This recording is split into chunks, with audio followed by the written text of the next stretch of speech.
12 जून 2025 अहमदाबाद में एक आम दोपहर अचानक एक भयानक त्रासदी में बदल गई और सैकड़ों लोगों की जिंदगी हमेशा के लिए बदल गई।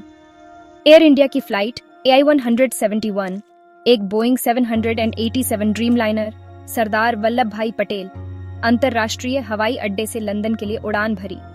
इसमें 242 लोग सवार थे। हर किसी के अपने सपने, योजनाएं और परिवार इंतजार कर रहे थे। लेकिन उड़ान भरने के कुछ ही मिनटों बाद जो सोचा भी नहीं था वो हो गया। विमान दुर्घटनाग्रस्त हो गया, किसी सुनसान जगह पर नहीं बल्कि पास के एक मेडिकल कॉलेज के DR हॉस्टल मेस में, जो छात्रों के खाने की जगह थी। एक ही पल में 241 जानें चली गईं। केवल एक यात्री बचा। इतनी बड़ी त्रासदी के बीच एक चमत्कार, जमीन पर भी कोई नहीं बचा। हॉस्टल में कम से कम 29 लोगों की तुरंत मौत हो गई। कुछ रिपोर्टों में यह संख्या और भी ज्यादा बताई गई है, 36 तक, जिसमें छात्र और कर्मचारी शामिल थे जो बस गलत समय पर गलत जगह पर थे।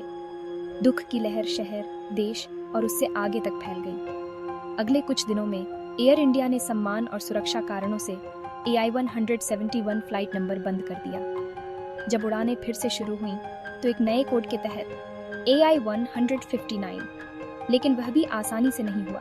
पहली वापसी उड़ान रद्द कर दी गई, तकनीकी खराबी के कारण नहीं बल्कि ऑपरेशनल समस्याओं के कारण। विमानों की कमी, हवाई क्षेत्र प्रतिबंध और अतिरिक्त सुरक्षा जांचें। एयर इंडिया ने प्रभावित यात्रियों को रिफंड, वैकल्पिक रास्ते, यहाँ तक कि होटल में रहने की सुविधा देकर मदद करने की कोशिश की। लेकिन जिन परिवारों ने किसी को खो दिया, उनके लिए कोई माफी, कोई मुआवजा उस खालीपन को नहीं भर सकता। इस दुर्घटना ने आज एयरलाइंस के सामने आने वाली चुनौतियों पर भी रोशनी डाली।